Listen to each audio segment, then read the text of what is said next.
A sua força está na sua fé. Tem fé, tem força. Força para lutar, para trabalhar, para fazer frente com os problemas. Tem força, porque crê que esse Deus não vai falhar com você.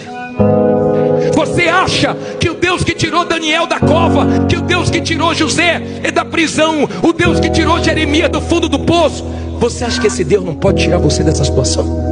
Tire essas coisas da sua cabeça. Ah, eu já fui preso, ah, eu tenho um nome sujo, como é que minha vida vai mudar? Ninguém vai abrir a porta para mim. Deus abre a porta para você. Quem está colocando essas coisas na sua cabeça é o diabo, é o mal, para você voltar para a vida errada. Porque com o nome sujo ou com o nome limpo, Deus vai te honrar, se você se voltar para Ele. Deus é Deus. Deus não é pequeno, Deus não é do seu tamanho, nem um pouquinho maior do que você. Deus é grande, Deus é poderoso e já fez coisas extraordinárias no passado e continua fazendo no dia de hoje. Você não pode perder sua fé. Amém?